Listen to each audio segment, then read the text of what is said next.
Hello and welcome back to the World of Warcraft Legion beta. Today we'll be taking a look at the Moonkin spec, the balance spec for Druids. As you can see, we're a big boom chicken. And I want to show you a few things before we get started. As you can see, I am on a template character in level 680 gear. Let's get rid of our title there. Everybody's the Camel Hoarder on this server. So, as you can see, we're item level 680. This is a template character, so you may have a different experience on your main or on your alt, depending on what your gear level is. So keep that in mind. Let's take a look at a couple of the passives we have available to us now. Astral Influence. This is a passive which increases the range of all our abilities by 5 yards. We have our Mastery is Starlight, increases Starfall and Star Surge damage, and the effect of Lunar, Solar, and Stellar Empowerments by an additional 26%. Of course, that is based off your Mastery score, so that may be a little bit different based on your gear. And we have this passive, Ysera's Gift, healing you for 3% of your maximum health every 5 seconds. And if you are not at full health, a random nearby injured ally will be healed instead. And I want to show you why we have that. Because in the 45 tier now we have the ability to take on another spec as well. Not the full spec, but kind of a mini spec. And I picked Restoration Affinity since we'll already be in Intellect gear, so that we can heal ourselves a little bit better and maybe heal some allies a little bit better. Of course, I won't be doing any dungeons or anything like that, but just in case we need to heal ourselves kind of quickly, I picked the Restoration Affinity. Okay, just to let you know as well, I skipped all of the opening scenarios, all of the quests as well, to get us straight into Dalaran and the Echo Isles, and this is where we will turn in our quest before we get started. It is good to see you on your feet. The members of the Council of Six are recuperating from their ordeal. The intensity of the teleportation spell can be disorienting. It seems you lost consciousness for a time, but at least you didn't awaken to find yourself stuck in a wall. Dalaran has been relocated to the Broken Isles. From here, we will spearhead the effort to acquire the Pillars of Creation and drive the Legion from Azeroth once and for all. And you can see we get 2 rewards for this, the Dalaran Hearthstone, which is essentially... excuse me, voice a little hoarse. Dalaran Hearthstone, which is essentially your new Garrison Hearthstone, and 5 Tomes of the Tranquil Mind, which can be used to respec your talents in the open world, in dungeons or raids, as long as you are not in combat. Be careful. So you want to hang on to them when you get them. As you can see, I don't have any quests available to me or any quests on my map here in Dalaran, so what we're going to do is we're going to run around.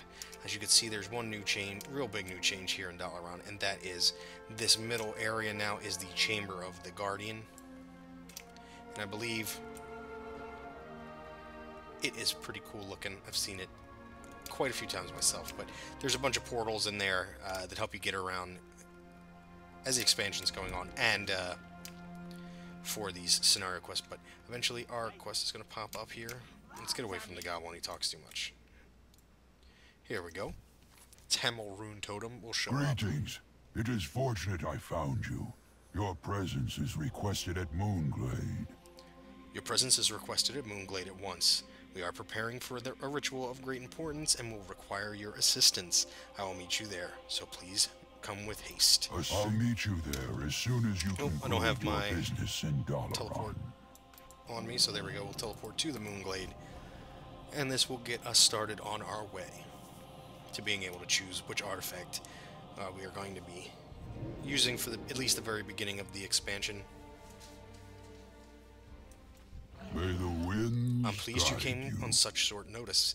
We have a great undertaking here in the Moonglade that is about to begin, one in which you will play a key role. Beating the Legion requires us to strike quickly and unexpectedly. We have discovered a dreamway by which we can travel through the Emerald Dream itself.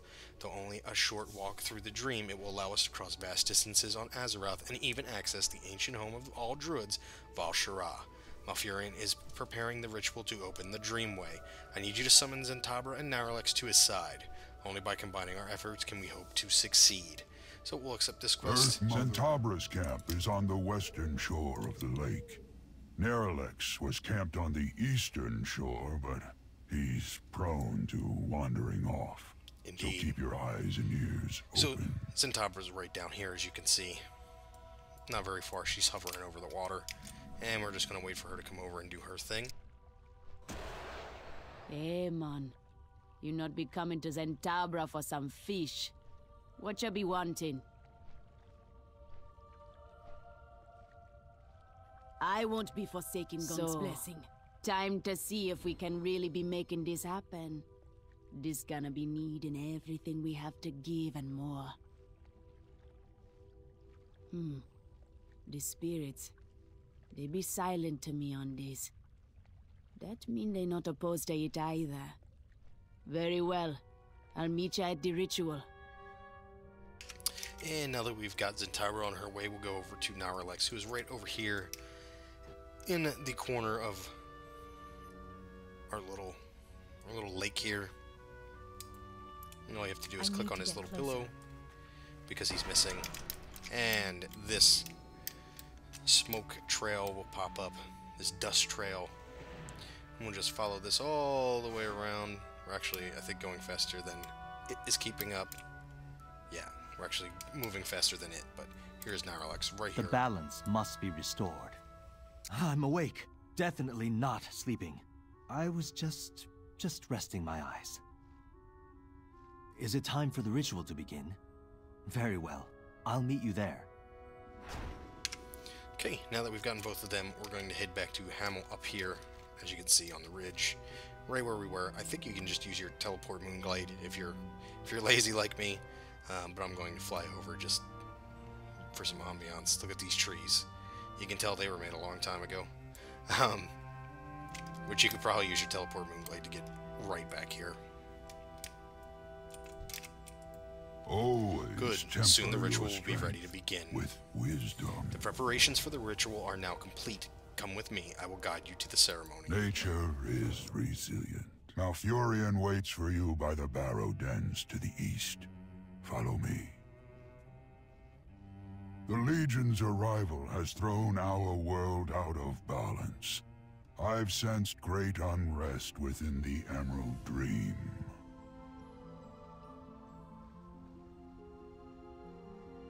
There are powerful druids in Val-Shara who grew under Cenarius' tutelage after the Great Sundering.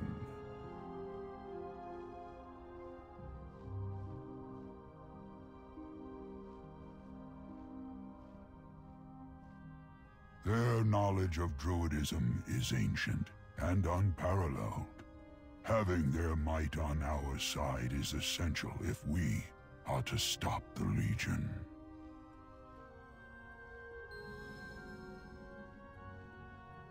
Greetings to you both.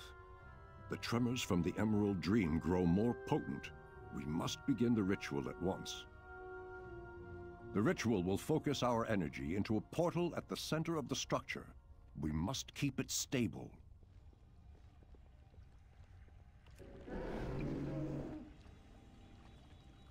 Prepare yourself. Step into the circle when you are ready. Excellent. The path is taking form. It grows more stable by the moment.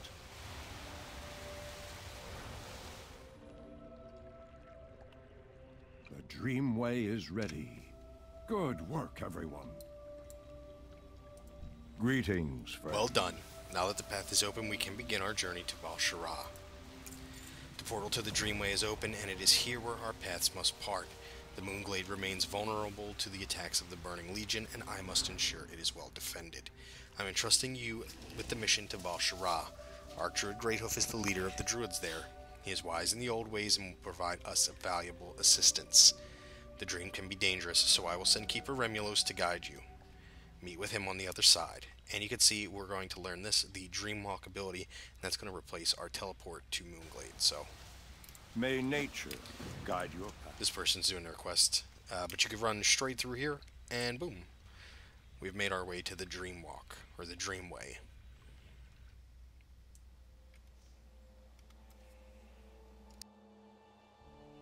We've arrived. Come, we must find the Druids of Val-Shara and request their aid.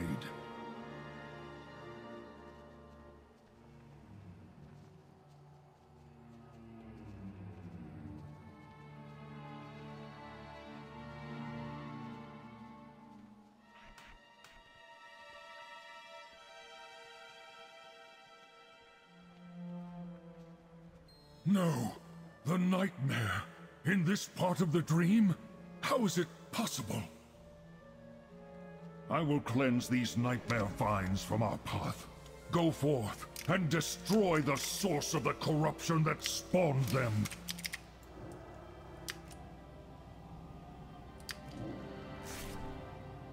As you can see, a new little bar appeared up there, and that bar is our astral power.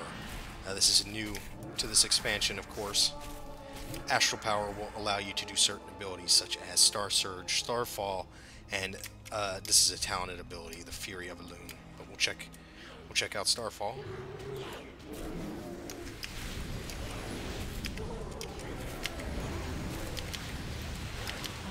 As you can see, it's a little different than it was before. You actually have to, you know, click on something, but it's pretty cool nonetheless. But I'll let you make your own judgments about that.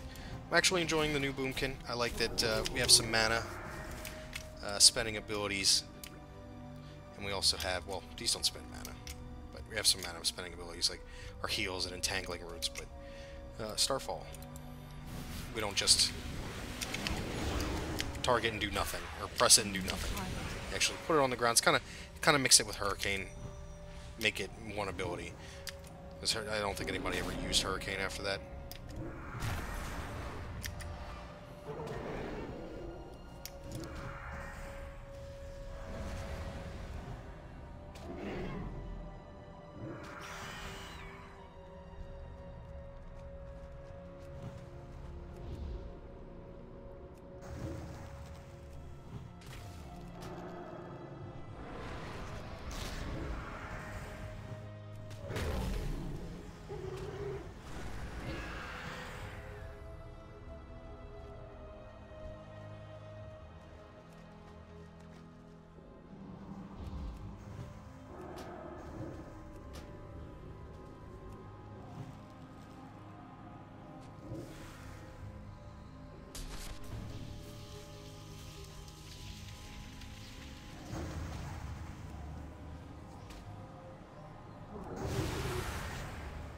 Excellent work.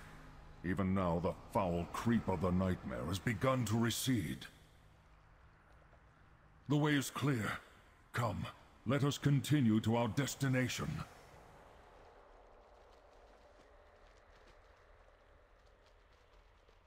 So now that we've done that, we're actually going to be heading up. This is the portal. You'll be taking quite a bit, so get used to this one. This is going to take us to the Druid class hall, which we'll take a better look at later, so do keep in mind in the description there are annotations to certain times you can jump to if you're looking for something in particular. I do put those in all of my videos. But here we go. We'll get our first look at the Dream Grove.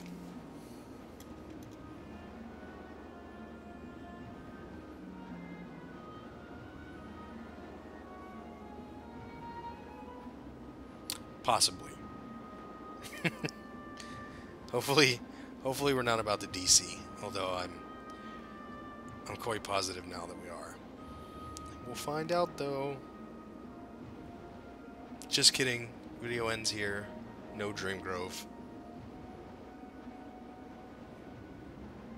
Doop-a-doop-a-doo. Okay, I'm just gonna restart, and I'll be back very shortly. Okay, so here we are. Sorry about that. Class hall did go, the instance server for this did go down a little bit.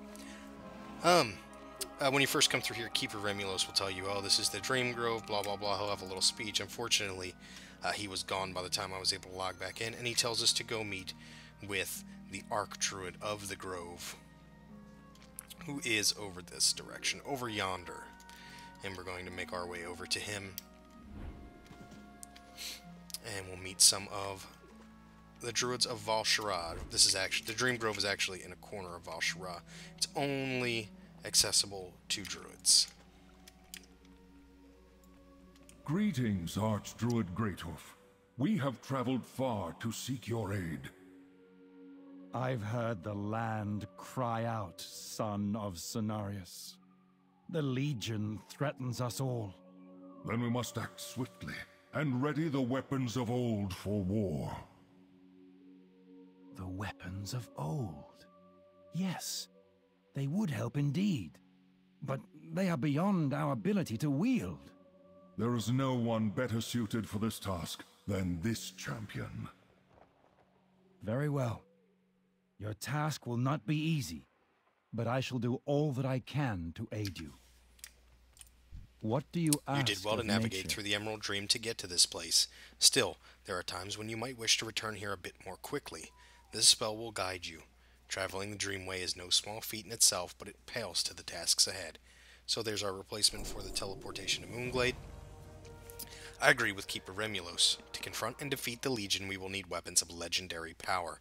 Among the history of our kind, there have been 4 weapons of renown. Tell me, which weapon would you pursue first? May your trail be clear. So, here is the UI that's going to be available to you to pick your first artifact weapon.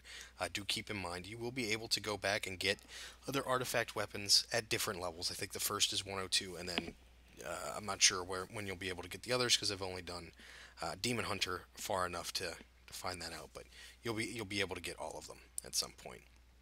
And they do have catch-up mechanisms, so like if you pick, for instance, Balance, and then somewhere down the line you're like, oh, Feral's so much better DPS, I want to play Feral, you end up going Feral. You will have catch-up mechanics so that you're not always so far behind. So, for Balance, you can see we're going for the Scythe of Elune. This is 750 item level it will start at, and it'll progress all the way through. You will also get a particular spell, and we'll take a look at that when we actually have the weapon in hand. So, held for safekeeping by Tyrande, the High Priestess of Elune, the Scythe of Elune carries a long and unsettling history for Druids. Tied to the origin of the Worgen on Azeroth, the Scythe is said to possess untold lunar power, and for the Druid with balance enough to keep control. We need only to convince Tyrande's people that you are worthy to keep it safe in the battles to come. We are nature's guardians. Excellent choice. With the power of that weapon in your hands, we will be able to bring balance back to Azeroth. Go with Cenarius' Illuminadore, blessing. I must speak with you at once. We will protect the I have wilds. received word that Tyrande herself has authorized the release of a great artifact, the Scythe of Elune, to aid our cause. Valoran Stillbow has agreed to give up the weapon, which he has kept as part of an investigation into the cursed Worgen of Duskwood. I believe that you, champion, will be our best hope at wielding its power without succumbing to the animal rage that ebbs within. You must go to Duskwood and take up the Scythe against our foes. May your dreams be peaceful. The Dream Grove has its own gate to the Dreamway. Through it, you can travel to the far corners of Azeroth. Okay, so we're going to follow this guy back to the Dreamway, and we will have a pretty cool way to get around the world, especially for those of you who are transmog collectors and like doing old dungeons and stuff. You can kind of get around a little bit easier. You won't have to worry about, you know, being having to fly or take a boat somewhere. You can kind of get around pretty quickly.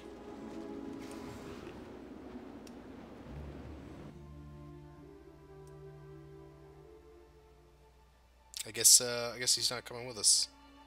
Okay. So we're going to go through the Duskwood portal over here. I do want to mention, I was showing you the UI for the other weapons. I do have all other 3 specs of the Druid already up on my channel. The very latest one, Resto, just went up. I finally fixed how my videos look, so hopefully that one will look a lot better. But all 3 are up, in case you're looking for something in those videos as well. And they will have annotations to times in case you're just looking for talents or something like that. But if you want to see, you know, the full videos, they're up already. Okay, here we are. We are in Duskwood at the Our Twilight champion Grove. arrives. We have been sent by Tyrande, bearing a weapon that may turn the tide of this war. You must take up the Scythe of Elune, champion. May its power serve you well. Well met, champion. Are you ready for this? Are you ready for the burden you must bear? Though it goes against my better judgment, it is Tyrande's wish that the Scythe of Elune be brandished once more against the new Legion threat. It is a small comfort to see it wielded by a keeper of the balance such as yourself. Know that the last time the Scythe was wielded, it resulted in great calamity. You must be vigilant to contain the bestial wrath that ebbs within. With those words in your heart, take the Scythe and bring its fury against our foes. May the light of Elune guide you. The scythe belongs to Karazhan, worm. Valorn, no! He's gone. Valorn, that was a Dark Rider. But how did they reach us here, under the protection of the Grove? I cannot believe the Dark Riders found us here. Long have they hunted the site to sate their lust for the artifacts of Azeroth. We thought we would be protected within the Grove. And now, Valorn is gone. You must become the hunter. Seek the Dark Riders and recover the Sith. We last encountered them near Manor Mistmantle and Duskwood. Start your search there, and bring justice to Valorn. The Rider must pay. So I keep switching in between saying Sith and Scythe. Probably do that throughout the video. Don't really care. So, if it's bothering you, I'm sorry. I'm going to continue to do this.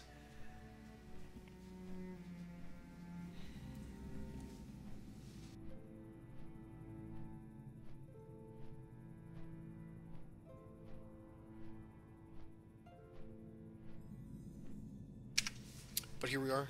We are at Manor Mistmantle, which I'm sure many of you remember from some point during this expansion.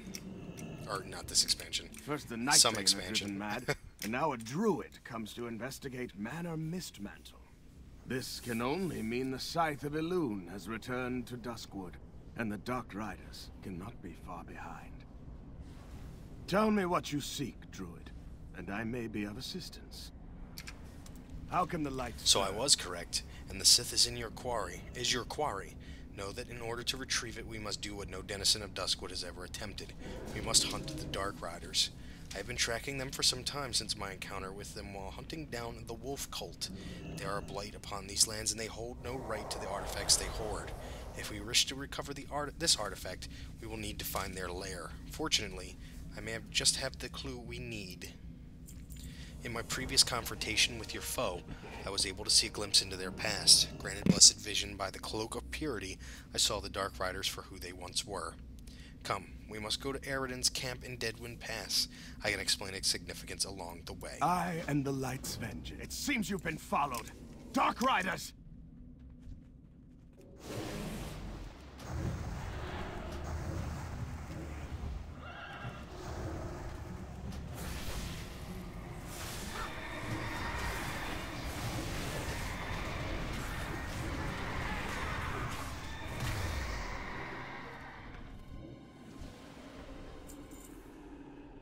Let me show you the light. This tends to bug out a little bit. The battle is won, but there will be more. Quickly, to Eridan's camp! It does occasionally take a little while. As you can see, you share this questing area is not in an instance, it's kind of in the open world. The Dark Riders were not always like this. They were once a group of traveling merchants. Unfortunately, they crossed the sorcerer Medivh, who cursed them to an eternity of hunting artifacts for him. Look out behind you! I need to target something first. You will see Death Knights, you will see Druids, and you will see Warlocks. They all kind of share a partial quest line.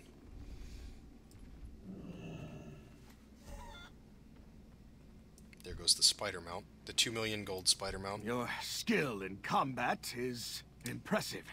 We may yet survive this. In case you were wondering what the spider mount looked like. Eridan was the first of the Dark Riders, and I believe he leads them now.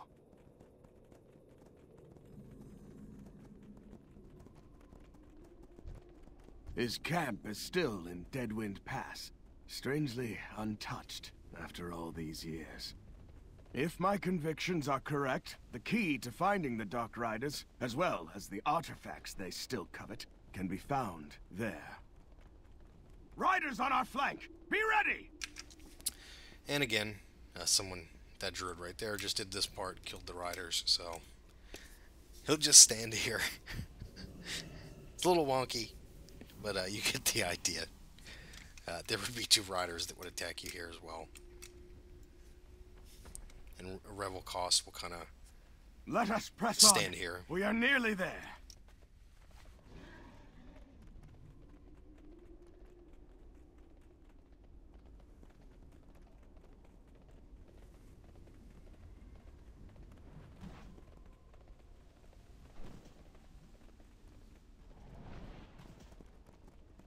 Here, the camp is in this clearing. Let us search it.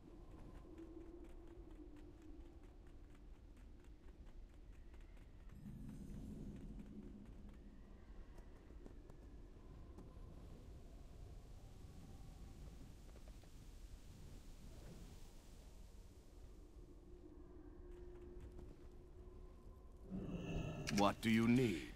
It's strange that the Dark Riders haven't followed us here, but I will take whatever boon I can get. I believe the key to finding the Dark Riders is here somewhere. Let us begin our search. This place is where the merchant Aradin set up camp while he was trying to ply his dubious wares to the sorcerer Medivh. It has remained strangely untouched for all this time, which leads me to believe it may still have a connection to its former owner.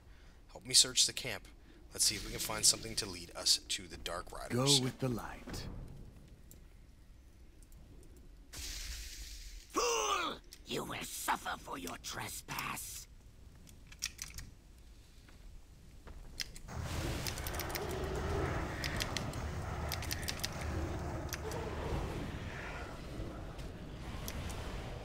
I don't have a Turn target. away now, interloper. The horrors of the past will be your undoing. Dark energy hums from the journal, I which... think that means we're on the right track. See what you can find in that journal. Let's start again.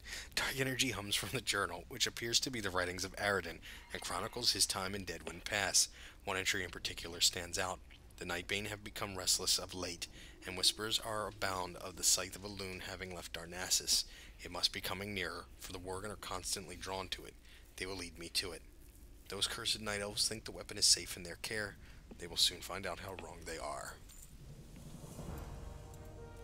How can the light The serve? Nightbane. If they are in Deadwind Past, then they may be seeking the Scythe as well. Let's split up and try to track them down. We'll see where their trail leads. The light redeems. Okay, so we have to follow the Worgen tracks. And we can fly, so we can fly, we can fly.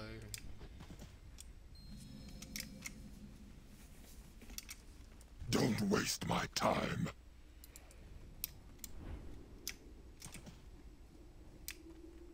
As you can see here, the tracks still.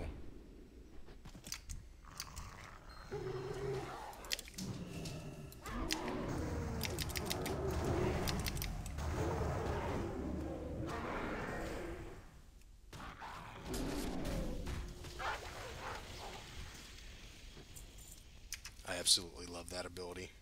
That is, one we'll talk about later, that is the Fury of Elune.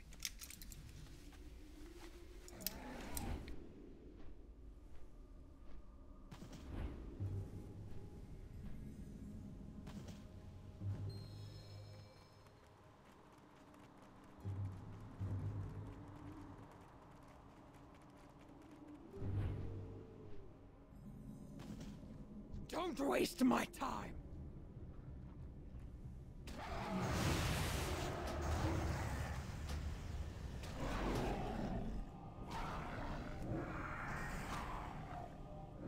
I need a target.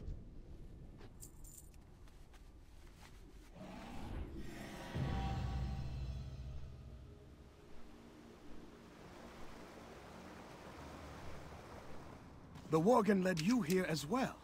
This must be where the scythe is kept. The Worgen appear to be drawn to the catacombs beneath Karazhan. Could it be?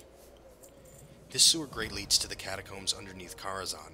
I've never paid it much attention, but it seems to be where the Nightbane are drawn to. To think, the Dark Riders may have been under our noses the entire time. Come, let us see where this leads. Go in ahead, Druid. I will join you inside. So, we go in, and this bugs sometimes, so there we go. It'll transition and we can go through the gate. Take care. There is a dark energy emanating from the spirits of this place. We had best not get too close. So here is our first look at the new crypts, if you will, of Karazhan.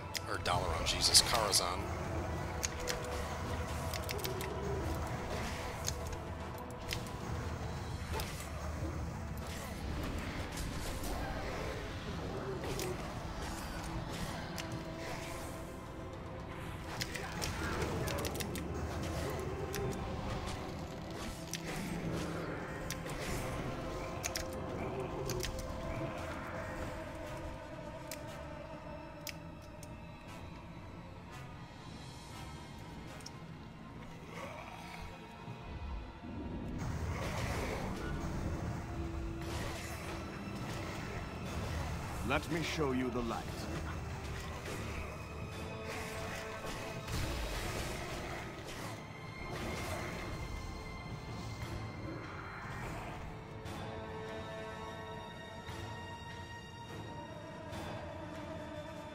How far down is this place? These stairs seem to go forever.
The way is blocked.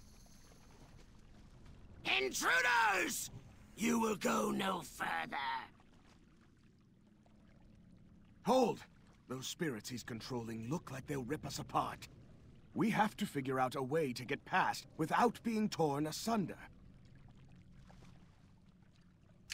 Now, I'm not particularly sure how we're supposed to do this without taking a specific talent. So, what we're going to do is we're going to go into our talents. As you can see, we do have renewal here. I'm going to take Displacer Beast by clicking on Tome of the Tranquil Mind, picking the ability, and we should try to find a way to stop his channeling. Do not think you have. You can kind of just run through it if you can heal yourself, but there's supposed to be a way to jump across it.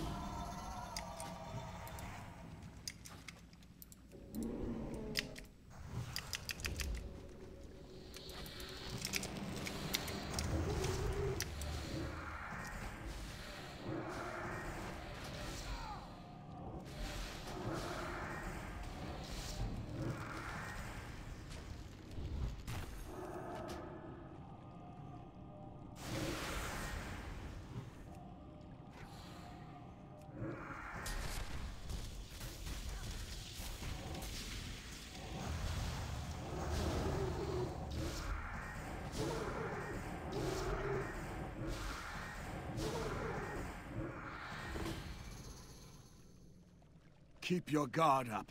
I fear Eridan is not done with us yet. The artifact chambers look to be just ahead. Let us proceed.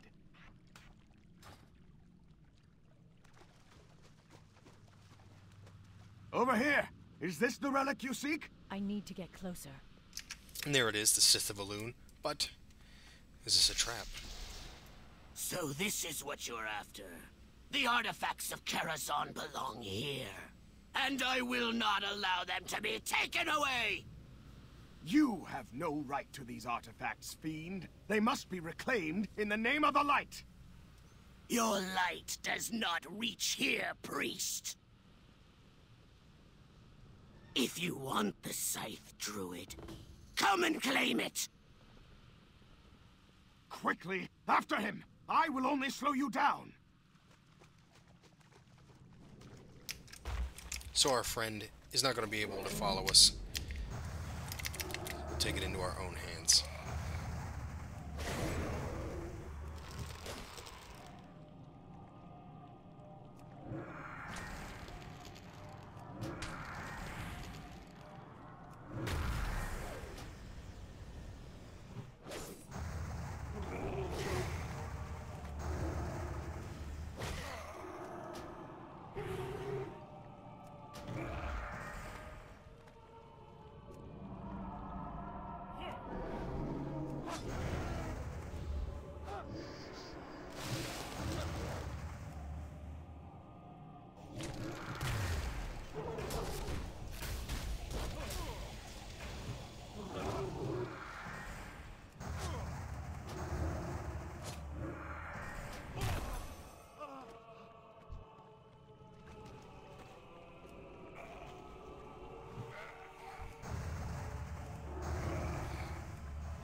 target.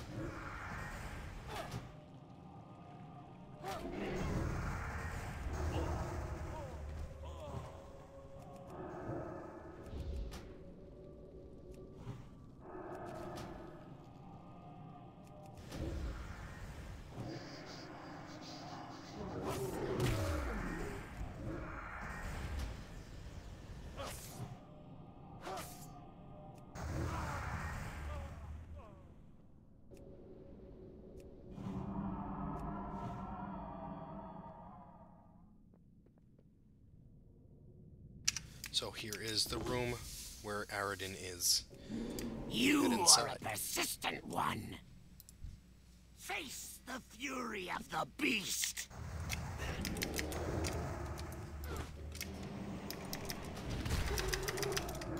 So as you can see, he's going to use the Sith against us. Very well. If you so thirst for the power of the sight, then I will show it to you myself. He turns into a worgen here.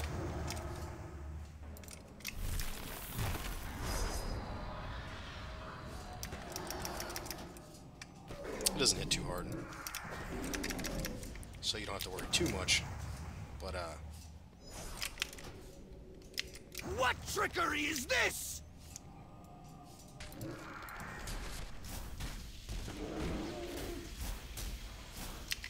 I will ride again. So he's down, and we can pick up the Scythe of Elune.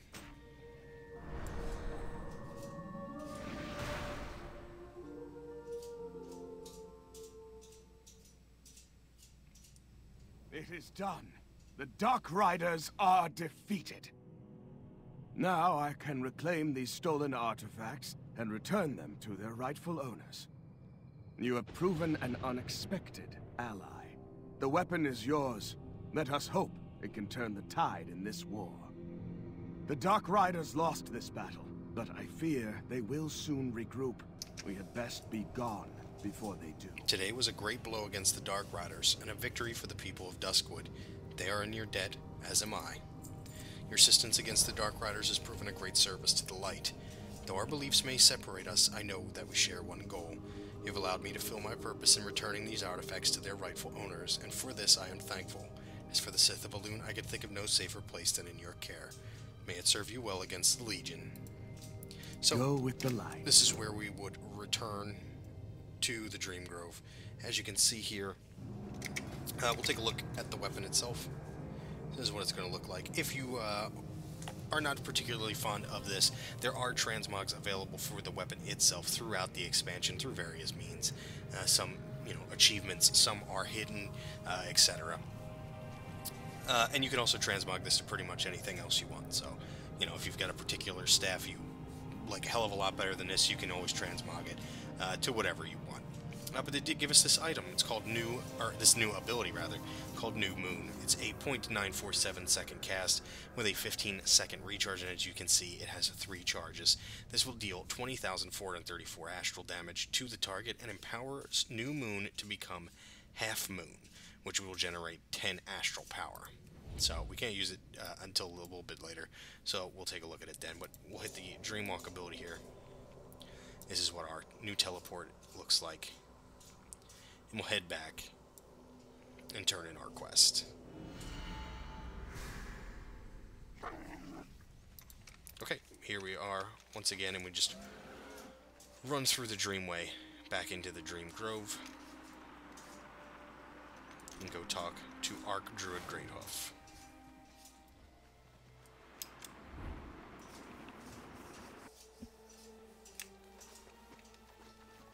This is a little bit easier than the resto video was to make. It wasn't very difficult there. But here we are. Nature's gifts. The Sith of Elune. I never thought I would see that weapon used without turning its wielder into a savage beast, but you've brought balance to its primal nature. Elune has certainly guided your hand. You've accomplished what no Druid has done before. Walk in peace. Your weapon is ancient and powerful, but it holds the potential to be so much more. Take this seed. It is all that remains of a forest that grew tall when the world was young. Plant it within the grove to the west and allow it to take root.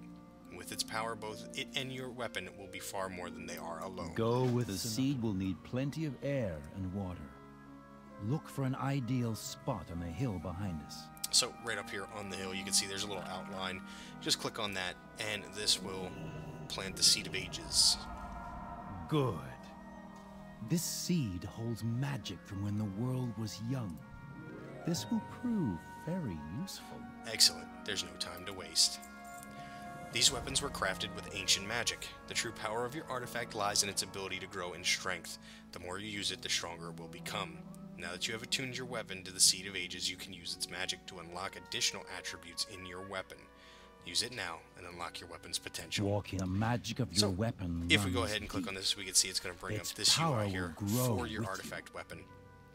Here you can see the new moon ability that we were given, and that leads to Sky Wrath, a 1-rank passive increasing damage dealt by Lunar Strike and Solar Wrath by 6%.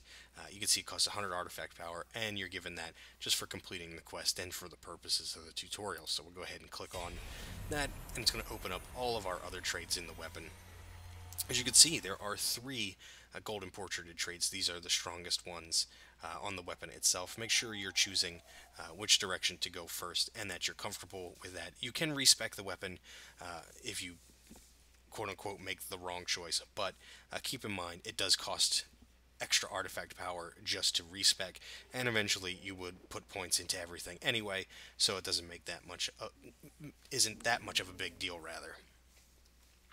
You can see we have 2 directions we can go here, each costing 300 artifact power to put the first rank in.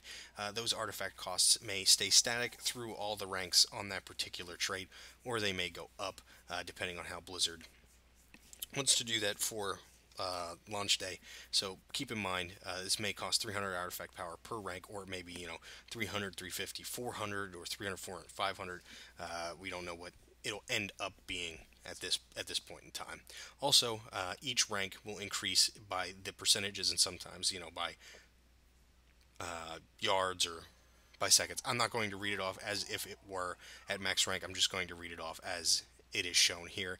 If you're interested in knowing what the percentages are, you could just do the simple math in your head. So we'll start this direction. Sith of the Stars, a 3-rank passive, increases the critical strike chance of Star Surge by 6%. Here we have Sunblind, a 1-rank passive, increasing the radius of Sunfire by 5 yards. And Bladed Feathers, a 3-rank passive, Moonkin form increases your armor by an additional 25%. So that would be 75% at max rank. That would be a lot of armor. And our first major trait, Echoing Stars, a 1-rank passive. Each time Starfall deals damage, it also damages another nearby enemy for 572 astral damage. Moving up, Solar Stabbing, a 3-rank passive, increasing damage dealt by Solar Wrath by 5%. And Rapid Innervation, a 1-rank passive. Innervate also grants your target 20% haste for its duration. We'll head this way now. Falling Star, 3-rank passive, increases the damage bonus of your Stellar Empowerment by 15%. Light of the Sun, a 1-rank passive, reduces the remaining cooldown on Solar Beam by 15 seconds when it interrupts the primary target. That leads to Touch of the Moon, a 3-rank passive. When you take damage, you have a 5% chance to heal yourself for 24,520, and this effect cannot occur more than once every 20 seconds. And here's your second major trait, Power of Goldrin. This is 1 rank. Star Surge has a chance to summon the Spirit of Goldrin, which immediately deals 27,244 arcane damage to the target. Moving on, we have Dark Side of the Moon, 3-rank passive, increasing the critical strike chance of Lunar Strike by 5%. Here we have Twilight Glow, a 3-rank passive, increasing damage dealt by Moonfire by 5%. Sunfire Burns, 3-rank passive, increasing the damage dealt by Sunfire by 3%. Empowerment, a 3-rank passive, increasing the damage bonus from Lunar and Solar Empowerments by 3%. And finally, Moon and Stars, a 1-rank passive. During Incarnation, Chosen of Elune, each harmful spell you cast grants 1% haste.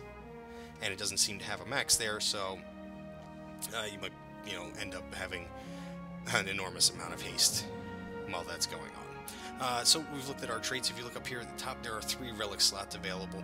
One has a lock over it that is unavailable to you until you finish the Druid class Order Hall campaign, which can take you well into 110. So don't worry about that too much right away. You'll take a little while to finish that up. As you can see, we have 2 relic slots available. These you have available from the start when you first equip the item, and you are able to put in relics from quests and dungeons into these. So they also add passive item levels to your weapon. So this may add 10 and this may add 20. You get an extra 30 on your weapon, and they also add passive ranks. So for instance, if we had 3 ranks in Touch of the Moon already, and this added 2, we would get an extra 2 ranks in this, giving us a 25% chance to heal ourselves, as opposed to the normal 15% chance. Also keep in mind, once you put a relic into these slots, nothing comes out of them. You can put something over top of it and overwrite it, but whatever's inside and is already locked inside is destroyed permanently. So keep in mind, it doesn't really matter while you're leveling, but at 110, make sure you're not just putting in a side grade to test something out. You won't be able to regain the other one without farming for it. And even that's not a guarantee to get it back, so. But if you see here, we have a 1 in the corner now by our portrait for the Sith of Elune. We have 1 total rank purchased, obviously, from purchasing Skywrath. That gives us a passive stamina increase of 0.75%, and for every trait purchased up to 34 traits, we will get that 0.75 bonus. So, for healers and tanks, you also get a flat damage bonus of 1% per rank purchased, or per trait purchased, rather. But for DPS classes, you only get stamina. Okay, we've taken a look at the traits and the weapon UI itself. You can bring that UI up anywhere in the world by shift right-clicking in your inventory or your character pane to bring this up. And you can put relics into these slots anywhere in the world, but you cannot put in artifact power. So keep in mind, you do need to come to your class order hall and click on the Seat of Ages to put in any points into these traits. Now, I wouldn't suggest coming back every time you just barely get enough while you're leveling from 100 to 110.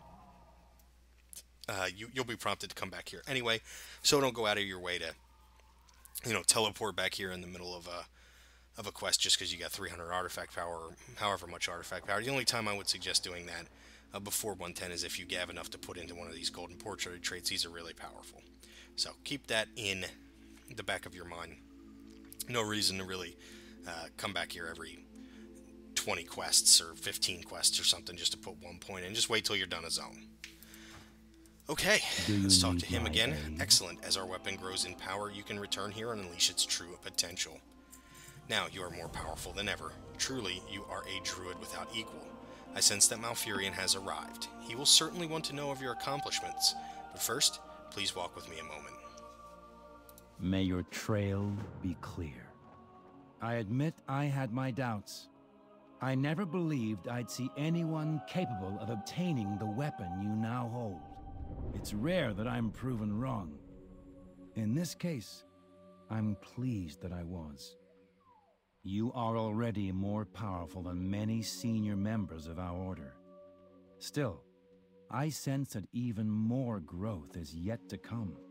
In time, your powers will reach heights undreamed of. Shando Malfurion awaits. Go.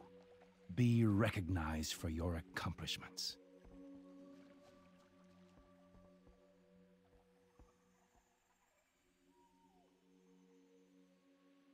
Greetings, friend. May the winds be at your efforts have not gone unnoticed. Time and again, you have proven yourself to be one of our finest. The strength, ferocity, and nobility you have shown are without peer. It is time you were honored accordingly. It is my honor to welcome you as an Archdruid of the Cenarian Circle. May all the creatures of the wilds celebrate your ascension. How might nature serve? Congratulations, Archdruid. We will be counting on you in the days ahead. It is time that we turn our attention to matters in the Broken Isles. Skylord Omniron has gathered information on events from all over the Isles. If we are presented with any opportunity to strike against the Legion, he will know of it. Go and see if he has anything available. Nature stands with you. I place you in charge of the Grove's efforts here. I must travel to the south and seek out Cenarius. Only with his aid will we stop the Legion. So, Malfurion Elune, guide your path. about to turn into a little birdie and slow roll away. Yeah. He doesn't seem too worried about the Legion. He's just enjoying his leisurely flight. Let's head up here to Skylord Omnuron and check out what he has to show us. Greetings, Arc Druid. The threats we face are numerous. We must act quickly. The Burning Legion threatens the life of Azeroth, but the Nightmares threatens its very soul. We must remove both threats if our world is to survive. This map will allow us to track the developments all across the Broken Isles and respond to threats as they arise. Our forces are limited for now, so we should focus our efforts where they will be the most effective. Once you've taken a look, you should choose where we shall begin. May the winds we'll click on our scouting map. And there we go. This is our UI for the scouting map. This here in the middle is Suramar. You don't have to worry about this. This is 110 only zone that you'll be prompted to go to later on. And you don't have to worry about any of this over here. Obviously, that's Dalaran. And so, of the 4 zones, it does not matter where you choose to first attack. Pick whatever you think is the coolest lore, or just pick one in general. You know, oh, I like, you know, eeny, meeny, miny, mo. It doesn't really matter. All of the zones will level with you. So as soon as you hit 101, every mob in these 4 zones is 101, so on and so forth, through 110. At 110, they'll get a little bit more difficult when world quests become available and such. Everything is on a static difficulty up until 110, though, so... Also, if you are going to be leveling with a friend and you get a level ahead, you don't have to worry about not being able to play with them. Like I said, it's static difficulty. You'll see the mob is 102, for instance, and they'd see it as 101, but it'll be the same mob. You'll both be attacking the same mob. As long as you're in the same phase of questing in these zones, you won't have any problems leveling with anyone. So, just for the purposes of the moving along, we're going to pick Stormheim. As you can see, the other zones will disappear for now. You'll eventually be prompted to come back after finishing up that zone, and it'll say, oh, where do you want to attack next?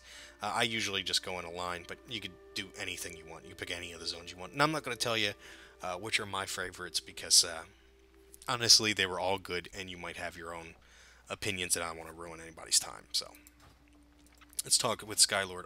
We're going to click on that first, and talk with Skylord Omnuron after. Yes, I agree. That is a good place to focus our initial efforts. As new threats arise, I will bring them to your attention. Elune, guide your path, Arc Druid. There is always hope. So, he's going to say something, I think. Yeah, there he goes. But I'm going to tell you in a paraphrase of what he's saying right there. He's saying, basically, the Kirin from Dalaran have given a portal to us so that you can get back there easily. So,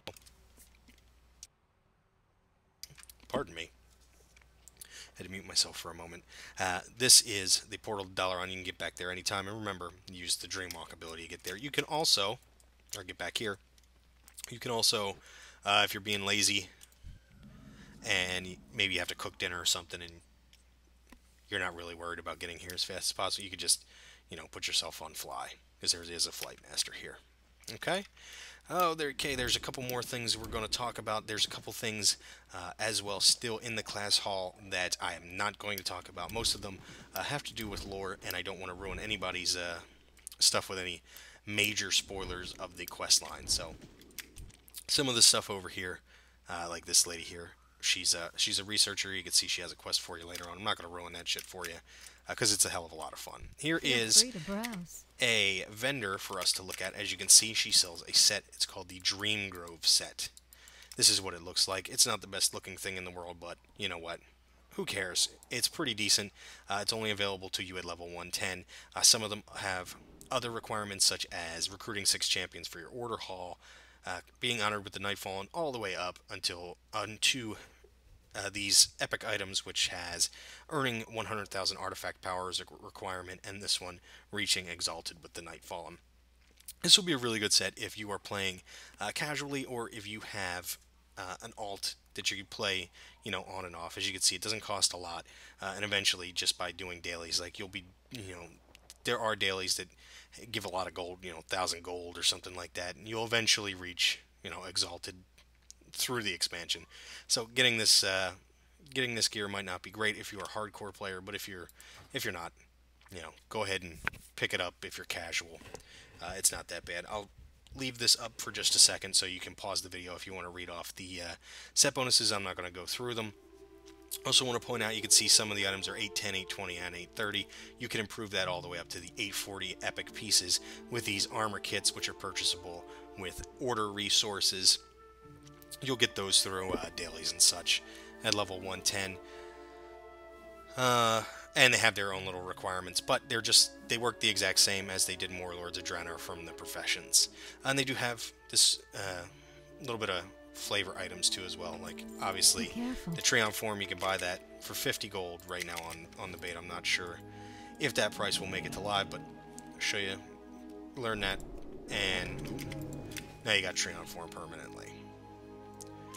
And look, you can heal from it. Huzzah! It's like the Burning Crusade all over again. But there we go. You are able to buy some flavor items. And remember, I wouldn't suggest necessarily buying that set unless if you're going to be raiding or something like that. You're going to get better gear through, Mythic Plus dungeons, and also doing world quests. You have a chance for Warforged and Titanforged, which have a chance to give you really crazy good gear. So I wouldn't put all my eggs in that basket, but maybe I could be wrong. Maybe it ends up being best in slot or something like that. Okay, a couple more things I wanted to talk about, and that has to do with this UI here at the top. You can see we have order resources, which are used to recruit troops, run missions, and research upgrades for your order hall. We'll talk about the upgrades first, the research upgrades. The NPC is not available, so I cannot show you that UI, but I can try and explain it to you the best that I can. Those research upgrades, there are 6 tiers. The first 5, there are 2 choices for you to pick from.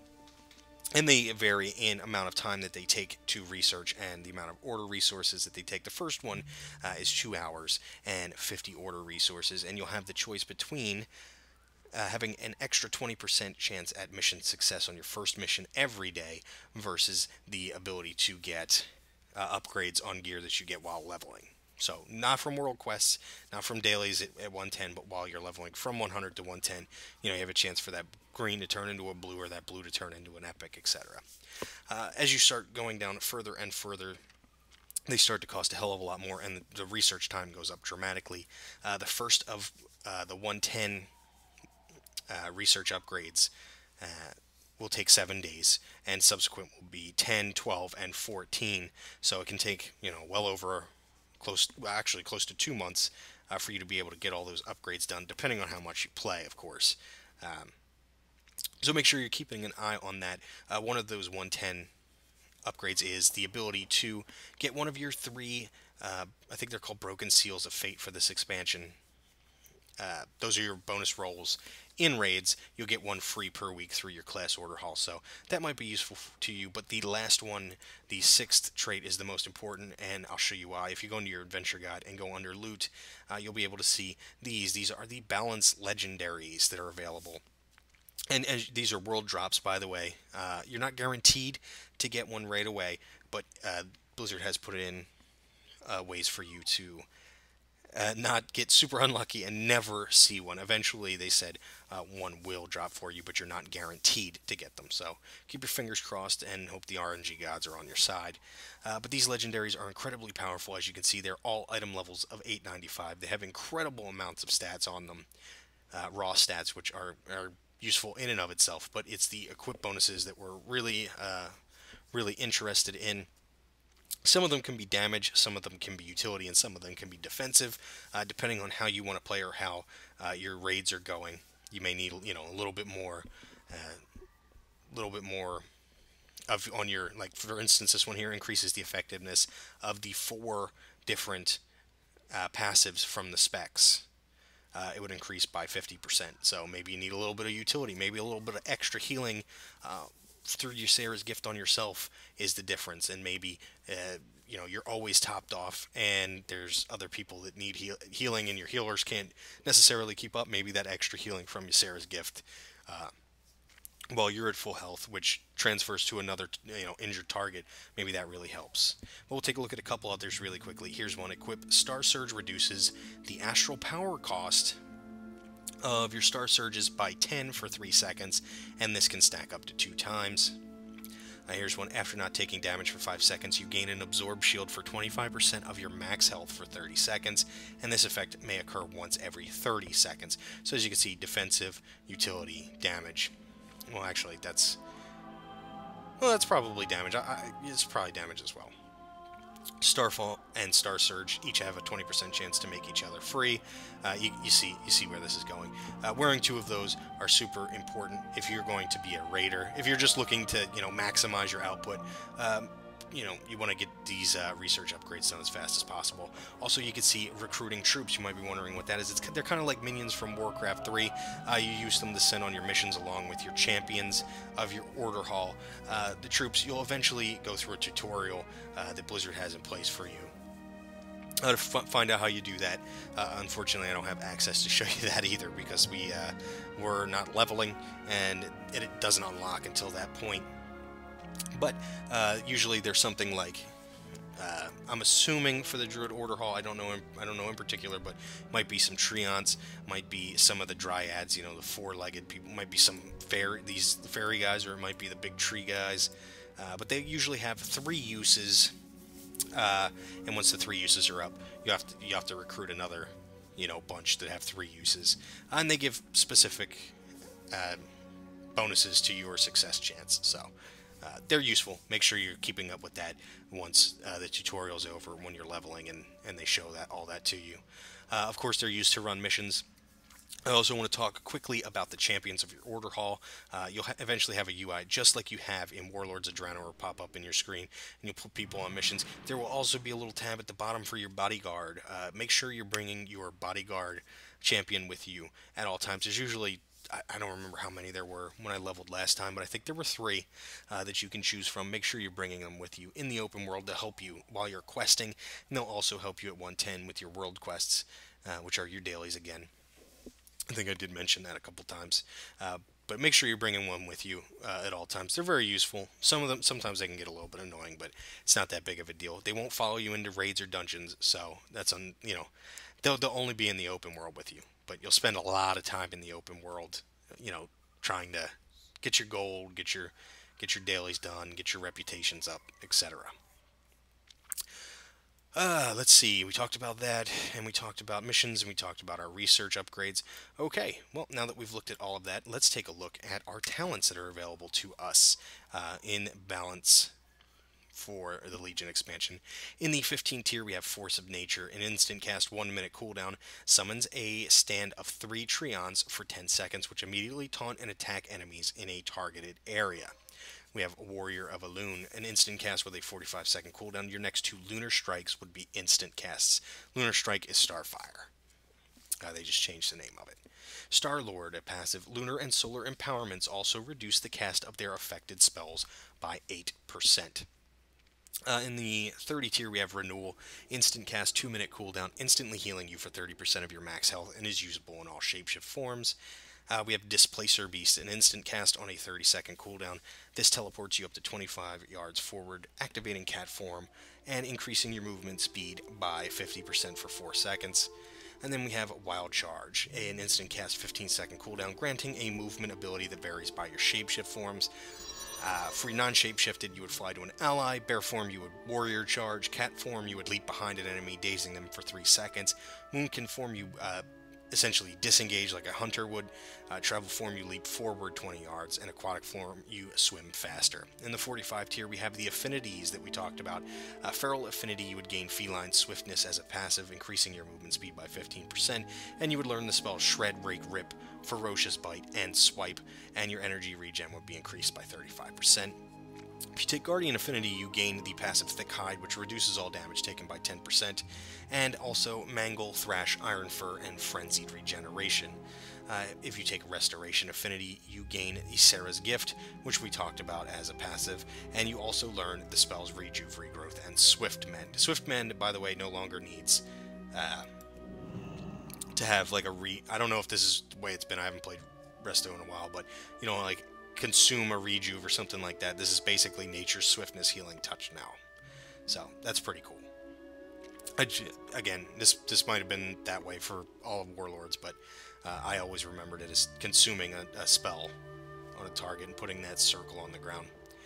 In the 60 tier, we have Mighty Bash, instant cast 50-second cooldown, invoking the Spirit of Ursoc to stun the target for 5 seconds, and is usable in all shapeshift forms. We have Mass Entanglement, an instant cast 30-second cooldown, rooting the target in place for 20 seconds and spreading to additional nearby enemies. Any damage may interrupt the effect, and is usable in all shapeshift forms. And finally, Typhoon, instant cast on a 30-second cooldown, striking targets within 20 yards in front of you with a violent Typhoon, knocking them back and dazing them for 6 seconds, and again is usable in all shapeshift forms. In the 75 tier, we have Soul of the Forest, a passive which increases the damage bonus from lunar and solar empowerment by an additional 15%, and reduces the astral cost of Starfall by 10%. We have Incarnation, Chosen of Elune, which replaces our Celestial Alignment. Sorry about that, had to interrupt the recording for just a moment. We were at Incarnation, Chosen of Elune, which replaces Celestial Alignment. This is an instant cast 3-minute cooldown, and it gives you an improved Moonkin form that increases the damage of all your spells by 35%, and causes your Lunar Strike and Solar Wrath. Solar Wrath is what Wrath used to be, they just changed the name a little bit, to generate 50% additional astral power. This will last 30 seconds, and you may shapeshift in and out of this improved Moonkin form for its duration. So let's say you're taking a lot of damage, maybe you're in PvP or something, you're in Moonkin form and you hit that button for the Incarnation. You could switch out, heal yourself with these spells, and then jump back in. You'll still have your Chosen of Elune on. So we have Stellar Flare also in this tier. 15 astral power cost, 1.42 second cast, burns the target for 13,623 astral damage, and then an additional 56,109 damage over 24 seconds. Stellar Flare benefits from Starfall's Stellar Empowerment. In the 90 tier, we have Shooting Stars, a passive where Moonfire and Sunfire damage over time has a 10% chance to call down a falling star, dealing 2,646 astral damage and generating 5 astral power. Then we have Astral Communion, instant cast 1.33-minute cooldown, generates 75 astral power. And finally, Blessing of the Ancients. This is an instant cast with a 15-second cooldown. You would gain a Blessing of the Ancients, activating or swapping between one of the two following beneficial effects. One is Blessing of Elune, increasing astral power generated by Solar Wrath and Lunar Strike by 40%.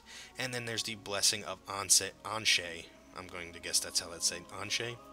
Grants 2 astral power every 2.4 seconds. I believe you need to be in combat for that to be generating. In the 100 tier, we have Fury of Elune. This costs 6 astral power plus 12 per second. Is an instant cast on a 1.5-minute cooldown. This will call down a beam of pure celestial energy at the target location, dealing 19,752 astral damage every second until your astral power is exhausted. While this is active, you may recast it for no cost to direct the beam to move to a new location. And we have Stellar Drift, a passive, increases Starfall's radius by 30%, its damage by 20%, and allows you to cast while within Starfall's radius. And finally, Nature's Balance. This is another passive, aligns the power of the moon and stars, causing Lunar Strike to extend the duration of your Moonfire by 5.7 seconds, and Solar Wrath to extend the duration of your Sunfire by 3.8 seconds. So, just a word of advice, this is not the best spec. I mean, it might be the best spec. I may have just gotten lucky and picked the right. This is just what I picked.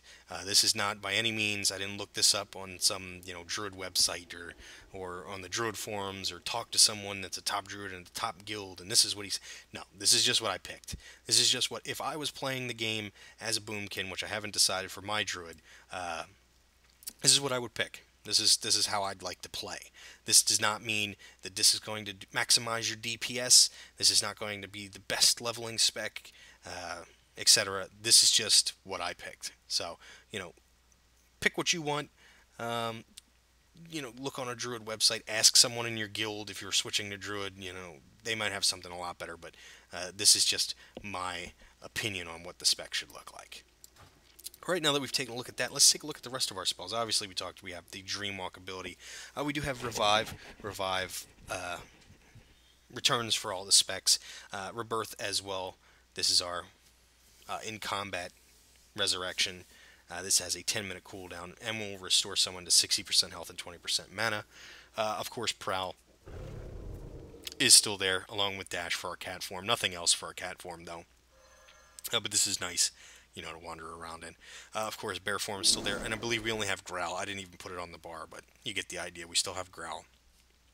Of course, we have Travel form, as per usual. And let's take a look. Of course, we have Rejuvenation. Looks just like that. No animation change. Regrowth. Boom, no animation change. Same with Swiftmen. It's like Nature, Swiftness, Healing Touch now. You don't need to consume anything. Healing Touch has returned. This costs 2,880 mana on a 2.37 second cast and will heal you for 32,694, which, by the way, is castable now in Moonkin form. You can't cast any of the other spells in Moonkin form, but you can heal yourself with Healing Touch without leaving Moonkin form.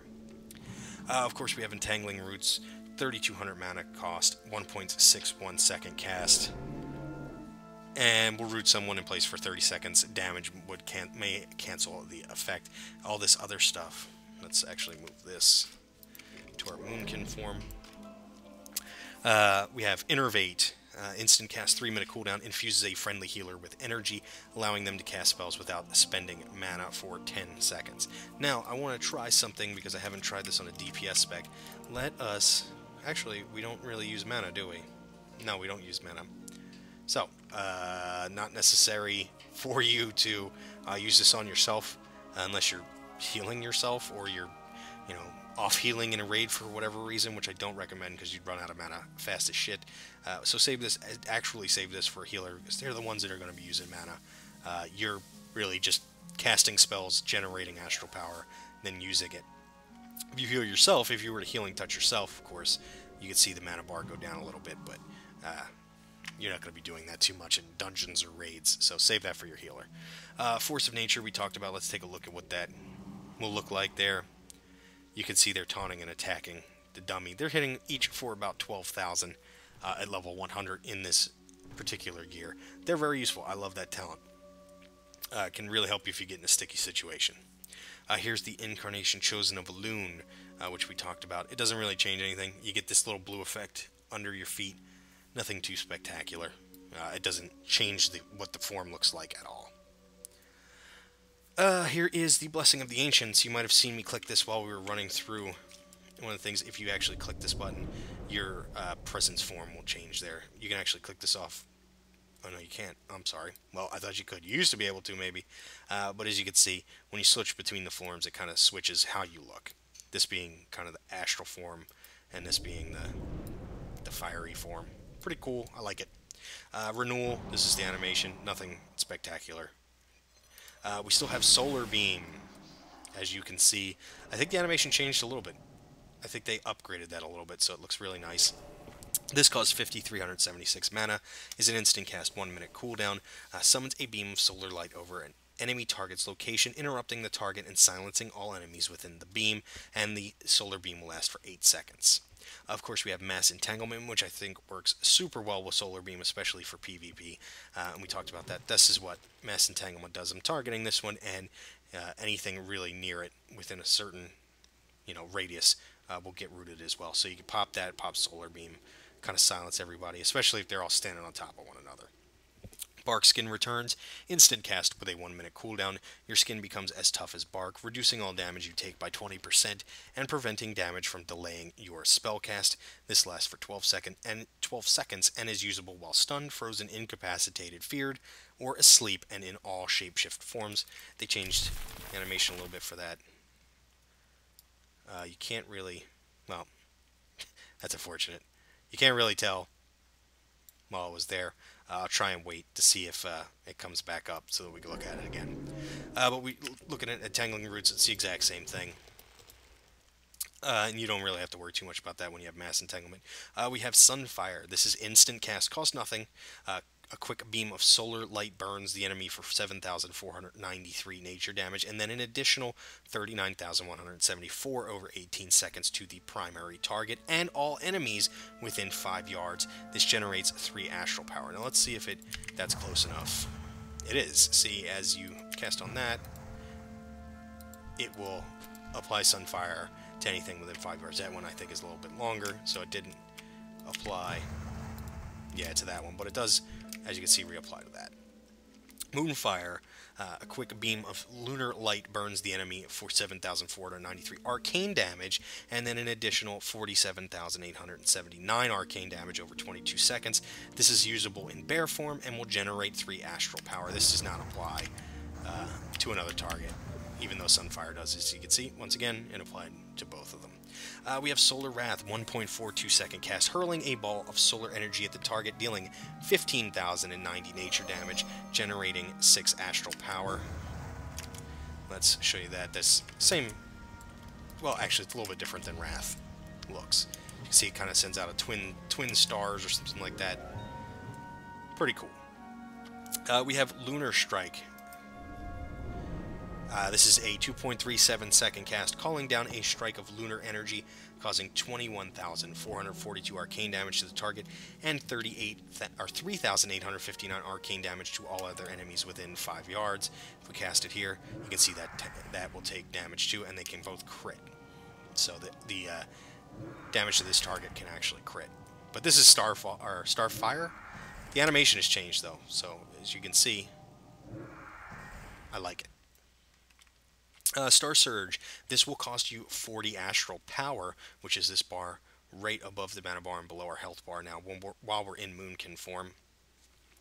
You will launch a surge of stellar energies at the target, dealing 44,594 astral damage. Also grants you lunar and solar empowerments, which increase the damage of your next Lunar Strike and Solar Wrath by 52% respectively. You can accumulate up to 3 of each empowerment. So, let's get back to 100 empowerment here. Give me just a sec.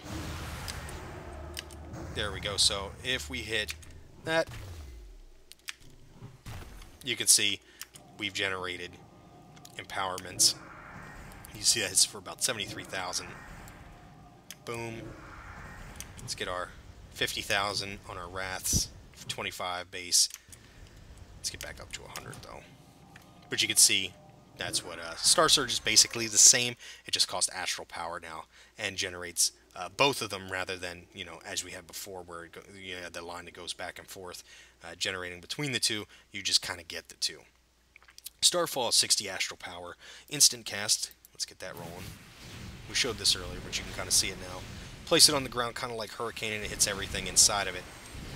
Calls down a wave of falling stars at the targeted area, dealing 32,994 astral damage over the 8 seconds. This will also applies stellar empowerment to each target, which increases damage taken by your Moonfire and Sunfire by 52%.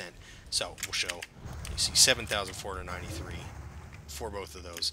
But, oop, we're clicking on this little wisp who wants to see us do damage. Let's get back up all the way to 100 power. And we'll Starfall again. And as you can see, we're doing tons more damage with our Starfire and Sunfire. Or excuse me, our Moonfire and Sunfire instant cast. So it might be useful in PvP. I don't know. I don't see how that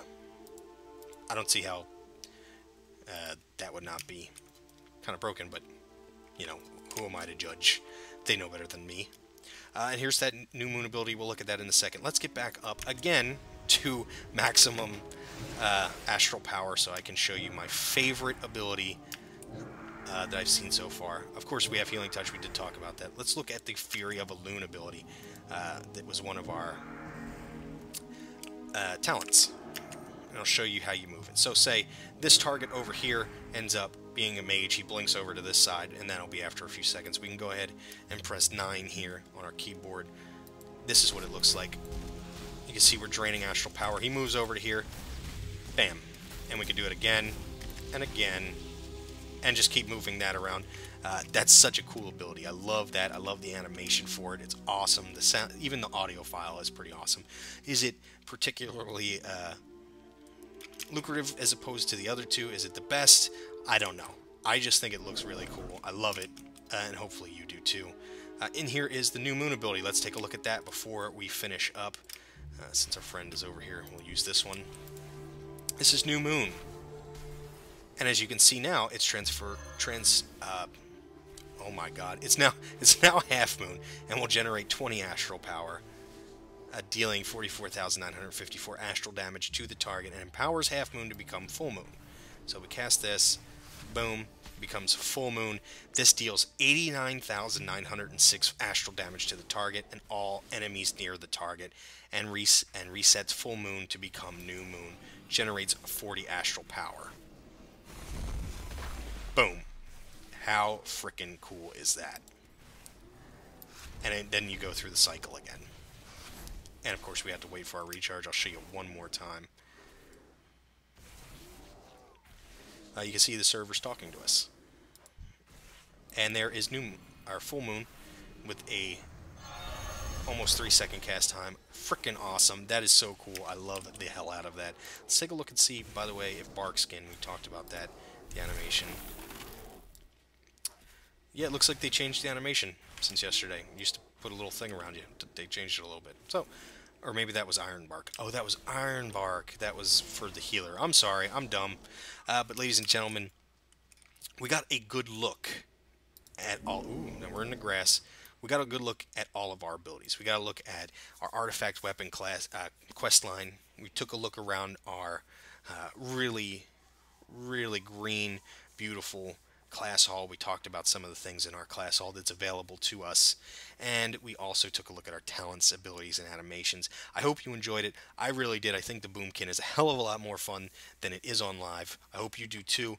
You might not. You may like, the overcomplication of it as it is right now, but I really think they did a fantastic job of putting this spec in line and in terms of fun, just as some of the other caster DPS specs have been that I've played so far.